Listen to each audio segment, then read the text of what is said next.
You're about to hear a 45-minute chunk from Scene, Visible and Invisible Identities, a panel on our Be Home Pride Edition stream, broadcasted live on July 18th, featuring comic creators Early and Chromie of No End, Iyugo of Magical How, and moderated by Taylor Robin of Never Satisfied. Yeah, It kind of definitely. reminds me of like prestige media versus every other kind of media. Like there's, I think, maybe a concern about legitimacy in heavy air quotes, where something that is more cartoony is not perhaps as legitimate as something drawn with like shading or something. Yeah, and I also think that a lot of it is like, especially like the ukeseme comparison is a lot to do with people being comfortable, like especially cis straight people, because they kind of need to find the heteronormative, like, oh, that one is the man and that one is the woman, and it doesn't work like that in real life, like at all. It really doesn't. Not even in straight relationships. Yeah, exactly. Yeah, it's a very simplistic way of reading, and it's ultimately like it's disrespectful to the comic too, because you don't pay attention to the characters and like what the creator's actually saying about them. You're just trying to turn it into something that it's not, something that like you understand in your own brain. Yeah. And I think it's also like, because people are so used to seeing bad stereotypes in movies or any kind of media, that we have this kind of reaction to certain types of media, Mm-hmm. and I don't fault people for feeling that way, because there is a history of that kind of bad representation. And bad representation is Yeah. So yeah, I understand people's concern, but I think when it gets to a point of where they start assuming what a creator is like or what they're trying to convey to their comic when it's the opposite, Mm-hmm. I think that can be inherently more harmful, because like, it's like, what happens if someone were to do that to maybe someone who is very new to comics, someone who happens to be very young, and they get treated like that because maybe they don't know, they don't know enough. They're not aware of these kinds of issues and such like that. So they're basing it off on what they have seen in the past without knowing it. And like, if people attack aggressively, obviously that's like a huge issue, and it could discourage more people and prevent them from wanting to explore that kind of representation even further, rather than encouraging them, like maybe for a good long while. Who knows if they would even return to drawing that, like, LGBT or anything, or any attempts for representation, when it could have been encouraged positively, like with valid with a valid explanation or reasoning why people feel that this is bad representation. Yeah, I think like the problem with what you're talking about is where these people that do this don't necessarily have a sense of scale and nuance, where they will consider a problem that a 15-year-old posting their comic to Smack Chiefs for the first time is not going to have the same reach and awareness, and not necessarily have to know better the same way that we would expect of a larger media production. And I think that kind of thing happens across creation, like all creation online, especially, where like people will get whacked for slipping up a little bit, but like you have a TV show do it bad, and everybody's like, well, they're not going to listen to us anyway, or but that this person that you can @ directly on Twitter can listen to you. Yeah, exactly. I think it's also in terms of like how people view it as whether or not they can make a change on something, you know, and with media companies or productions that try to be progressive, but they don't really actually make the effort. They just kind of put a token character and then they're done. Mm-hmm. And whereas versus like maybe a very small indie creator who's just starting out, they get lynched on a spike, basically. Yeah. Like, yeah, I think like it's not comics, but I think we share a lot of the same space with visual novel creators, and they are always getting like this kind of flack. Like a Dream Daddy, I feel like everybody remembers how that went, where they found something that wasn't even in the game, that wasn't like. Yeah, and Yeah, you remember the story. yes, and I actually attended a talk like by one of the Dream Daddy creators, and he confirmed that the thing that people found, the cult ending that was called, was something that they had scrapped very early on, and it was never supposed to be um, in the game in the final product. But the way games work, being in the industry, is that sometimes it's just easier to leave things in than remove them, because that can break the game even further. So so he was like it was so frustrating to them that because they scrapped the storyline, it was not supposed to be there, and now they get crucified for it. Yeah. It's incredible and Like it's they made the frustrating. correct choice, but they still got whacked for having had the thought at all. And I think Yeah. that is the crux of it, where you are not allowed to make mistakes. And I'm not talking about cancel culture so much, because it is different than the conversation that has been getting thrown around on Twitter. But with smaller queer creators, it does often seem to be that if you make one mistake, you do end up having that following you forever. Obviously, hand waving for things that are actual, like, real issues, not like they said something mean. You know what I mean? I don't want to have to do the whole hand wave. I'm not talking about X. Yeah.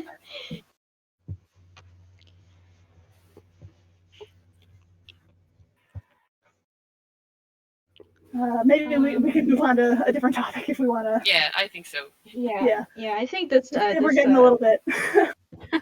Yeah, I was trying to think of what else to say, so we can move on to the next. Yeah. So let's see. What has it meant to you to maybe see these identities like in other webcomics? Like, let's talk about the positives. Like, what are some examples? Like, what are webcomics you read that you think have good examples of this? Like, what are you reading right now? I guess. Confession: I am a horrible webcomic reader, being the creator myself. So I don't actually read a lot of them, so I cannot answer this really. Yeah, I'm unfortunately the same. I have ADHD, so I have problems, concentrating, and I'm working on my own comic, which updates 2 times a week. And then I have a bunch of other stuff, other projects I'm working on, so I don't really have time to read webcomics, and it's actually kind of embarrassing. But I still keep up with a few, but I can remember ones that I've read in the past. I think there was like this one Magical Boy comic by Scuttlebutt Inc. I think. It's a comic by two people. I'm trying to remember what it was called, but it was definitely about magical boys. And the interesting thing about this comic is that like it had a good representation of different types of characters. You have like a gay character, and then you have another character who, can seem to be perceived as gay, but has. I think like they were in a relationship with a female character. I'm not sure. I can't remember. It's been so long since I read it, but it makes me so happy to see comics like that with the creators just doing what they do And oh my god, Starfighter, such a good comic too. Oh man, Where Starfighter. I haven't read that in years. I still keep up with it. It's still ongoing. It's still happening? Yeah, it's I remember still when it was getting happening. posted to DeviantArt. Oh, it's still ongoing, and oh my god, That's incredible. when I returned to it, it was delicious. Oh my god. So seeing representation is in these kinds of comics is so good. It was basically what I read after school when I was feeling really down, and all my classmates just basically didn't like me because I was like too serious, or like I was always the one with the unpopular opinion. So seeing these comics makes it feel like,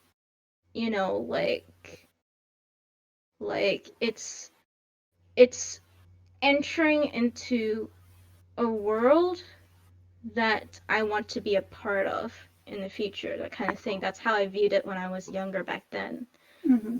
And, being a creator myself, I feel just as strongly about of seeing like these, like any indie webcomic or any kind of webcomic with representation. It just makes me happy because it feels like they are trying to show people that, not one type of sexuality or a binary kind of gender, uh, like just strictly male to female, is that like that's like they're not like they're acting they're the only thing, like rather than like they're treating it more like, hey, there are more like these identities, and it's okay to still, you know, be exploring and all that stuff like that. So I think Mm-hmm. it's just really great to see people like,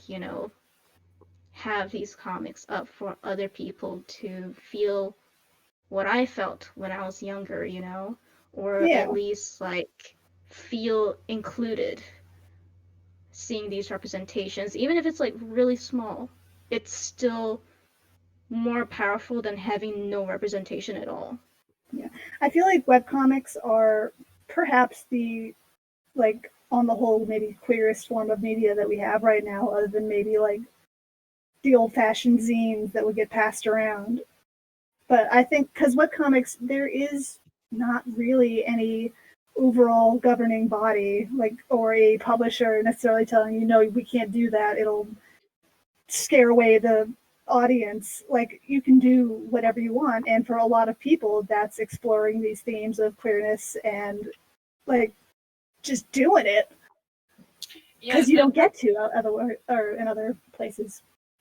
Yeah, that's why I really love webcomics, because it's basically, if you have a pen and a paper and a camera phone, you can draw whatever you like, photograph it, and put it online for everyone to read. So it has really low barrier of entrance, and that's so wonderful.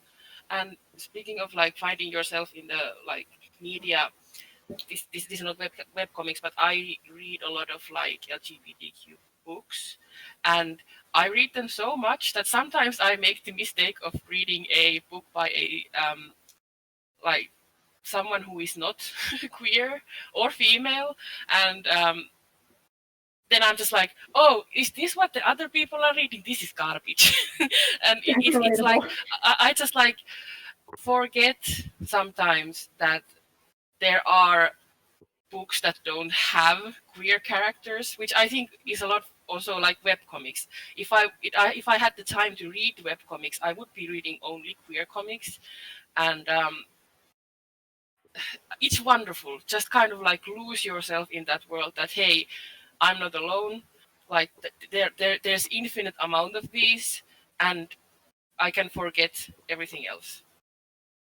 Yeah, and I love that webcomics is able to do that. Like, webcomics has perhaps broken my brain a little bit to the point, because I do read a lot, and it is my job as an editor at Hiveworks to read all of these, and it has made it to the point where I'll see like these huge lands, like what am I thinking of? Like Touchstone series where a character will say out loud, "I am gay," and it is a huge deal. Like, not to say that it's not, but to me, it's like, yeah, that's just a Friday update on a webcomic. So it's like we're so far ahead of the game. What EU said, actually, I know why I haven't really seen myself represented in webcomics. It's because I'm so old. When I was figuring out this stuff, like my sexuality, my gender, it was 15 years ago, and webcomics weren't that big a thing then. I couldn't, go after school and read a comic and feel better and see myself represented in some comic. And right now, of course it's a big deal. It's a big deal to other people, and I like seeing representation wherever it is. But it's just, it has nothing to do with my own identity. So that may be the generational thing that is there. Yeah, webcomics has definitely like bloomed in, I want to say, the last 10 years. Like, they've always been there. Like, you've had your keen spots and your, I don't know, your lackadaisies uploaded to DeviantArt that you would see on the front page every time as a feature. But like, there was not, I think, the same, like, I don't want to say saturation. I want to say, like, there just wasn't as much. Like, you had Smack Jeeves, Yeah. but you didn't have like Tapas. You didn't have Webtoon. Like, you didn't have that. You had like maybe 2 places to find these, and now you have a million. Yeah, I think one of the first webcomics I ever read was TJ and Amal. It's still one of my favorites ever. So, but yeah, TJ and Amal is great. But yeah, I didn't read that much webcomics back in the 2000s. It just wasn't really there. I drew comics myself, but they weren't webcomics. Yeah. They were more like comic diaries, documenting my own life, which was really a big thing in Finland back then, and still is, kind of, I think. Autobio comics. Yeah, I just basically agree with everything you guys have said. It's the internet has made it possible for everyone to create content and share it, and to be able to read other people's work and see an identity that is represented it means so much to whoever feels connected to that. And no one can take that away.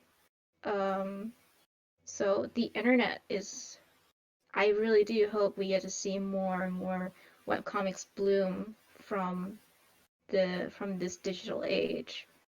It's definitely growing. Like, it's happening a lot more. Like, and you're getting webcomics that are getting made into shows. Like, Lore Olympus got picked up by, I want to say, the Jim Henson Company. Oh, cool. Like, that was a whole thing. It's a wonderful age. Yeah. Man, I remember so much of my teen years that all I read were webcomics. And I remember my first attempt at writing a webcomic. It was so bad. I also tried to start like 3 or 4 webcomics, but because I'm not an amazing writer and I just did it. But I'm so glad that like me and Chromie started this together, and like pretty late, so to speak, because like if we had started this like, let's say 15 years ago, it would have died so many times. Yeah. And there's like a growth of tastes. Like, I remember when I first started working on Never Satisfied was in like 2012, 2013, and I had kind of just been figuring out that I was not the token straight kid in my friend group like I thought I was. And I felt like there's so much freedom in making a webcomic. Like, holy shit, I could really explore whatever I want to do. And that it felt good. I Yeah, didn't end that up does. keeping that version of it, but to have been like, because I would say the first version of my comic that I made, it was bad. Like the same as everybody, it was always bad.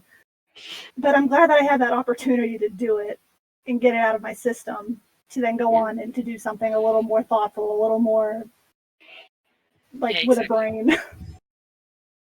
Oh, can I address the chat for a moment? Because Yeah, go ahead. second leader is saying, I wonder if there is any new two dudes on a couch playing video games comics nowadays. And I was thinking, do that, but make it gay. Ooh. Has anyone done that? I feel I like there hope had to so. have been. I mean, the closest I got was two dudes on a couch, but sadly they're not gonna get together in my comic.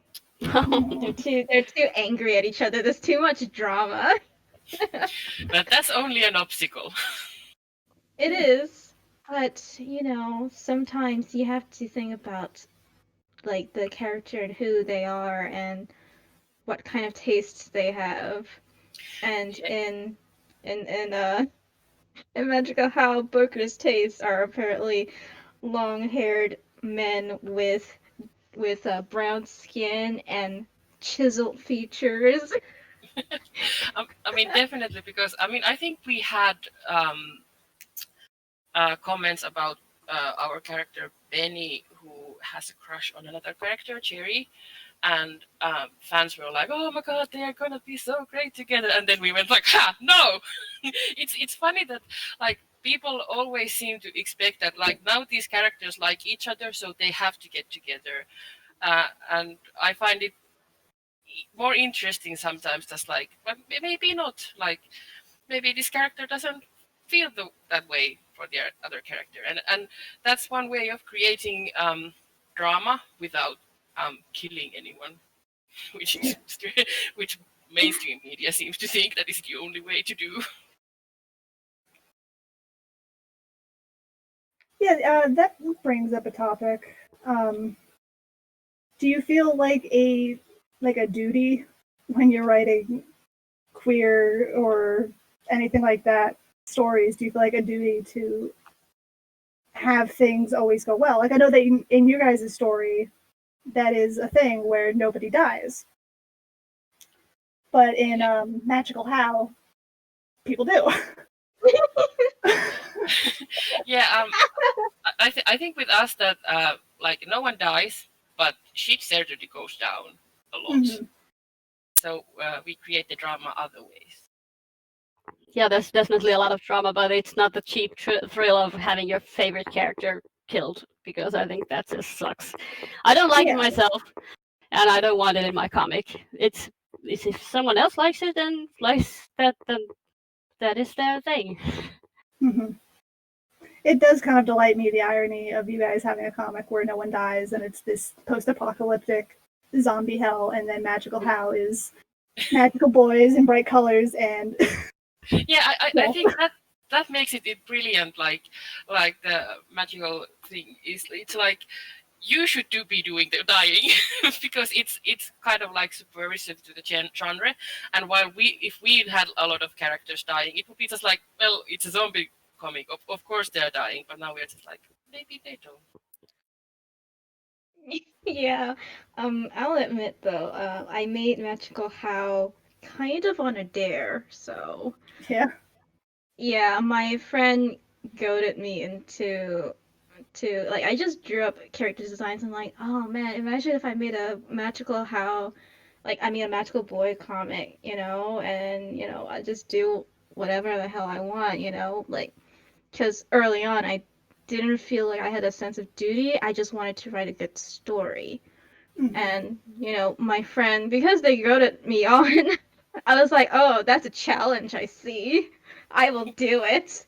And so, um, it's among my friends, every time they challenge me to do something, I will do it. So, uh, the, the, it's also partially because I see so much like magical boy stories, like specifically magical boys, like it's treated like as some comedic piece, like a comedic genre, and in a way that makes me annoyed, because it's like for magical boys specifically, not girls.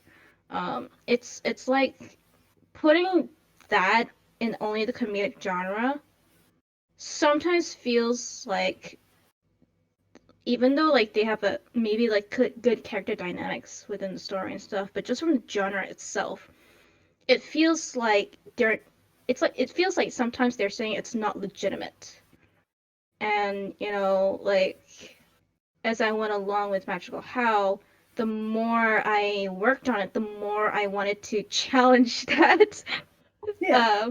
So I just started like not only just concentrating on writing a good story, but I started concentrating on like what are the consequences of these characters' actions, and how how serious can I get with this comic.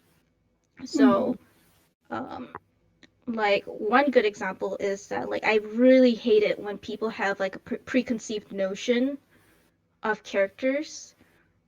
Like Gabe, for example, he's the main character, the pink one with the white hair.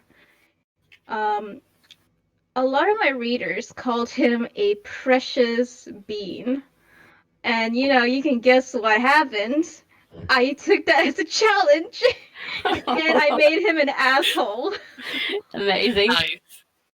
But I made him an asshole not just because I was annoyed at the fact that my readers thought he was a precious being that could do no wrong. It was more of like I was annoyed that um that Gabe was a character who seemed perfect, and I hate perfection. I hate characters that seem perfect and only good, because everyone has flaws, everyone has their own past, and everyone, you know, makes mistakes, or they make really bad decisions, or they were an asshole in the past, and somehow, you know, especially in this day and age, people like to brand people as purely one thing, like as if it's black and white when it truly isn't. So, um, I guess it's just that's why Magical How has taken such an extreme turn as well. That like, because I really like dark content, but if you had asked me early on if I would kill any characters, like when I probably started, I would have said I don't know yet. But if you asked me now, I'm like, oh, definitely there'll be deaths, and there'll be yeah, there will be like reasons why these characters die, and it's usually so far there's already one death, but for those who haven't catch up, I won't spoil. But yeah, there will be deaths, and there will be blood, so keep in mind of that. Oh yes, there will Yeah. be blood. Oh yeah, and there's murder as well. So, yeah. Yeah, as people were pointing out in the comments, it's actually a bit par for the course for magical, well, magical girl, but obviously magical boy stories in this case. People die. That is very true. Although I do want to circle back to what you were saying about how that kind of story is usually played for laughs, and I find that very true of all kinds of stories that are like, let's take this established genre or trope and just reverse it. And that kind of thing is, I find, hard to do and not make it a comedy, which is a totally different topic than the panel, but I'm interested in hear what you guys think about it. How, like, have you ever read that one manga that was about a guy stuck in a harem comic, but he's gay? I've heard of it, but I haven't read it. Oh man. Yeah, Yeah, that sounds amazing. but I think a lot of time, like,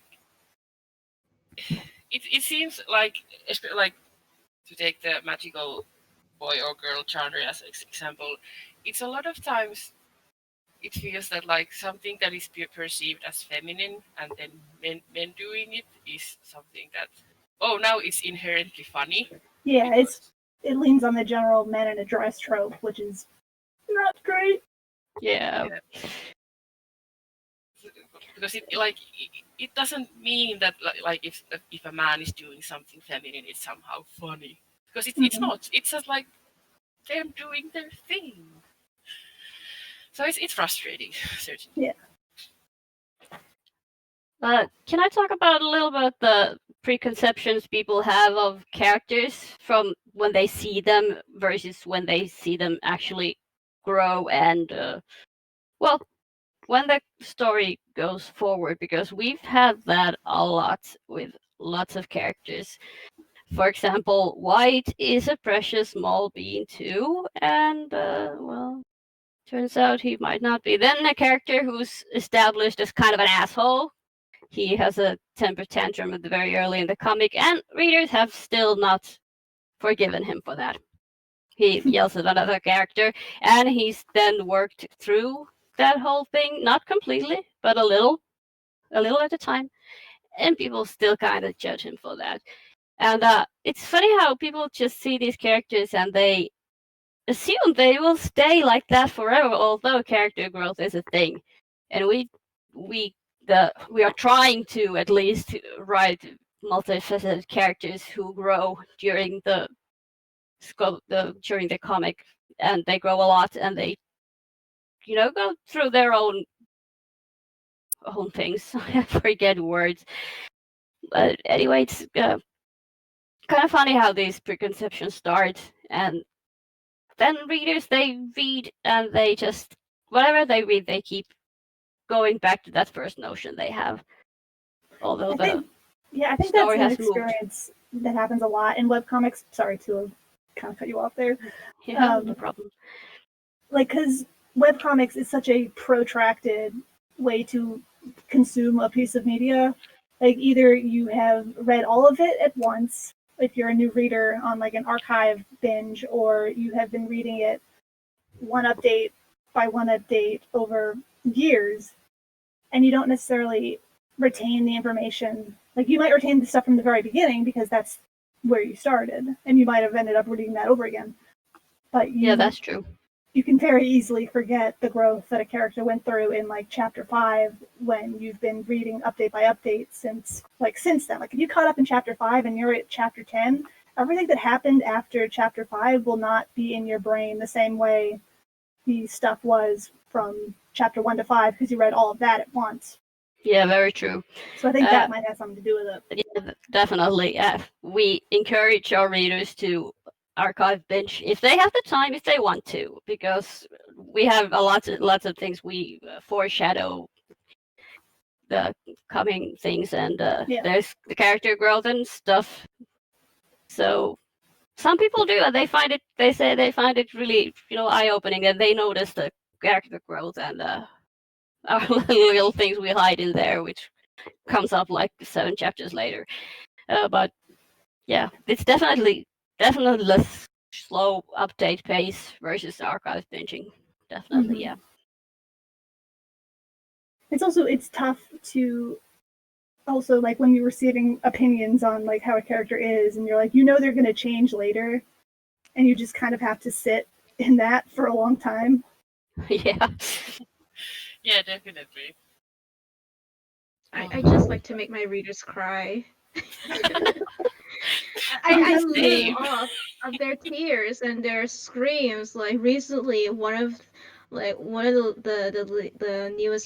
newer pages, someone in the comments reacted with an emoji of like this woman with tears down her face and just whispering no, and like, and that's what I live for, like, just making these characters not what they expect and then just making everyone cry.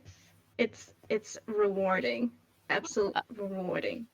I like making readers cry as well, but out of heartbreak, maybe. We have a lot of dumb romance drama in our comic, and people, they cry over it. I'm honestly shocked whenever. Oh, no, you go first.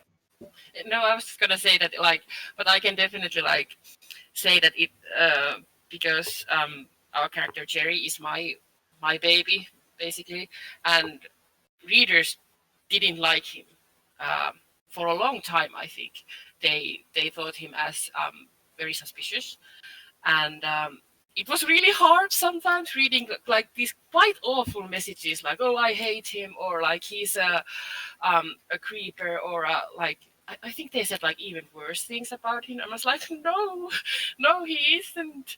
But so it's definitely sometimes hard, even though I do like the fact that when we prove them wrong is like super rewarding. But Yeah.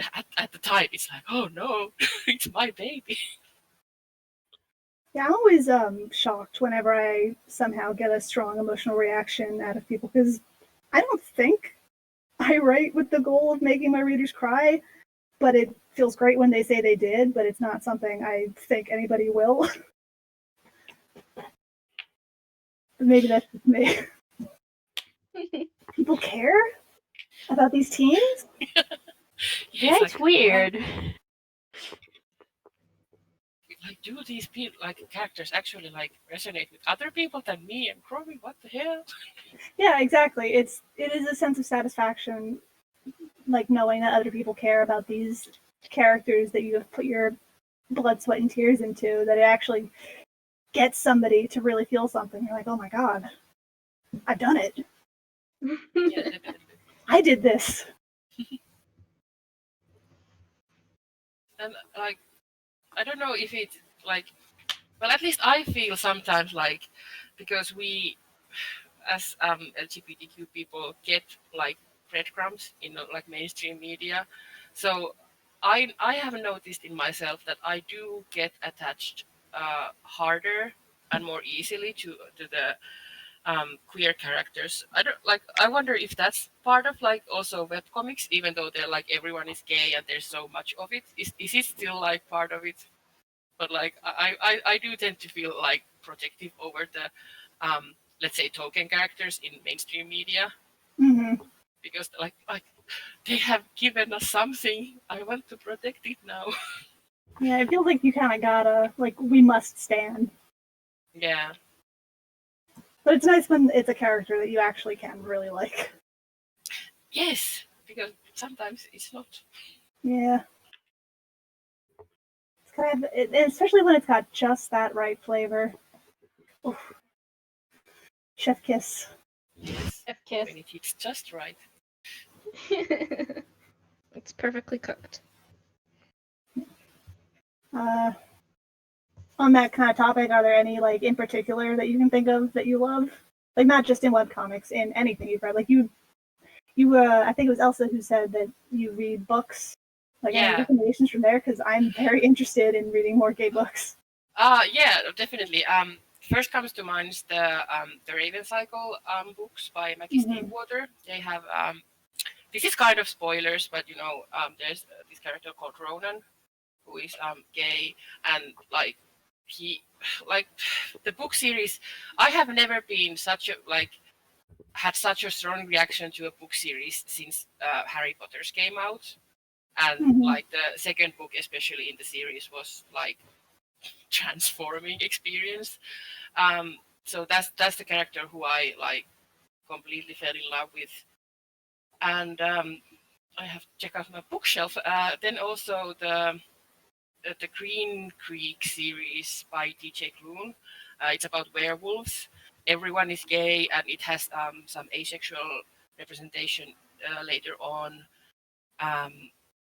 Also, a small, well, a lot of representation, but mostly though male through male lens.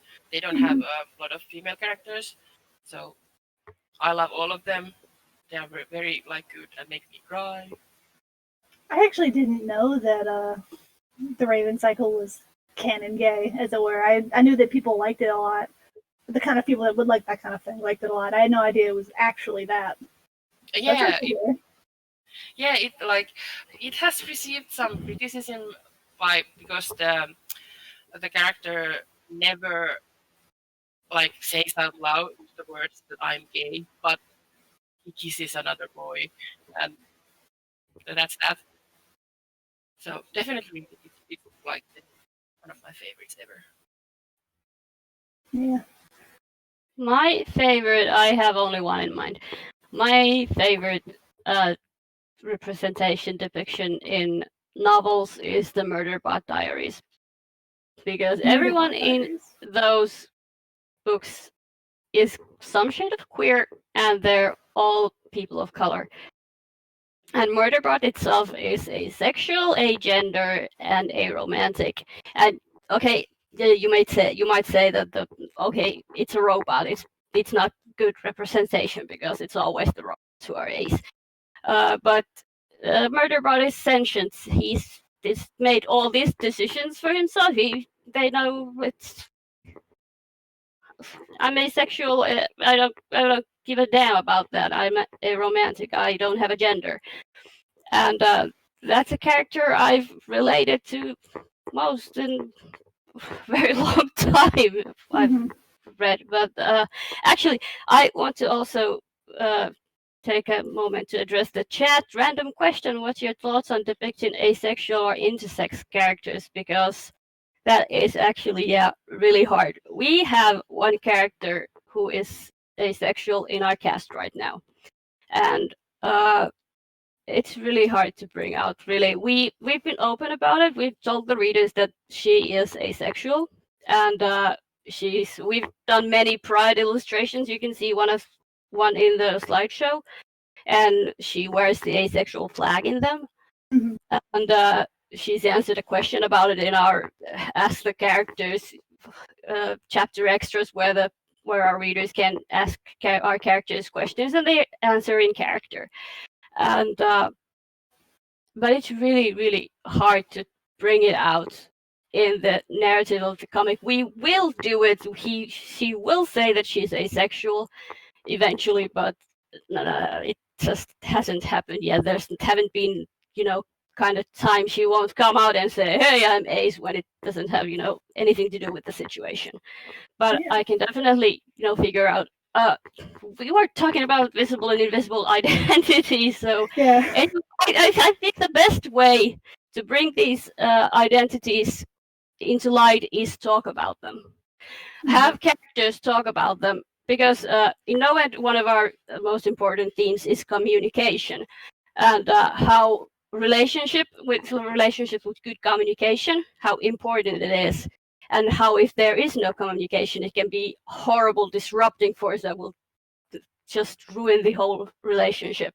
And we want to show a lot of that, and we also want to have this conversation between characters where they speak freely about their gender, about their sexuality, and that is probably the one way we will bring out these things in canon, besides telling everyone outside the comic, in character bios, and when someone asks, and we will say, yeah, they're all queer.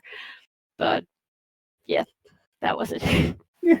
No, that was really good, and that is something that I was interested in talking about today. Yes, I think there is it's complicated, especially for like those examples, like asexual, intersex. Especially intersex, that I feel like is a very difficult one. Yeah, that is very difficult. It ultimately comes down to something that is not something that you would talk about in a normal day, I guess.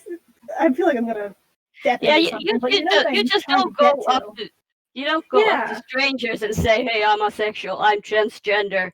You don't really do that. You have to at first know the people, and maybe you're getting into a romantic relationship with someone, you have to have that conversation about sexuality, or I'm transgender, or something like that. And it's very natural way, I feel, to bring out these things.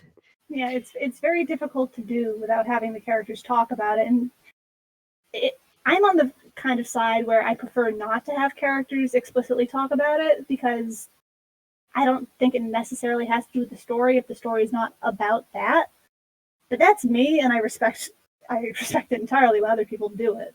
Yeah, it's not really, we are not really telling stories about all these different identities. We're telling stories about people who have these identities. So it's not, kind of plot thing that they're asexual or transgender or whatever kind of queer, but it's just something that comes with it. It's a 2-page conversation they will have. Yeah. And it has, of course, it's important to these characters that it's part of their lives, a part of their identity that they're asexual or bisexual or romantic or transgender, non-binary, intersex, anything. But yeah, that's how we do it, and not everyone will do it the same way, and everyone has their own way of doing it. And one thing, like when people say when doing comics, is that show don't tell. But I think sometimes showing is not the way to go, especially like gender issues. I'm cis myself, so please stop me if I say something really funky or something. But like, I don't think it's always fair to show it, especially in comic like ours. It would be like kind of weird, like to show something that would reveal the like the body of say trans character or something. Yeah. But, I can take over. Actually, I have something to say. I'm looking at my cheat sheet. Go for it. You can hear more conversations like this in future Be Home events, all presented by Hiveworks Comics. Follow us on Twitter @Hiveworks for more events and even more webcomic updates. See you next stream.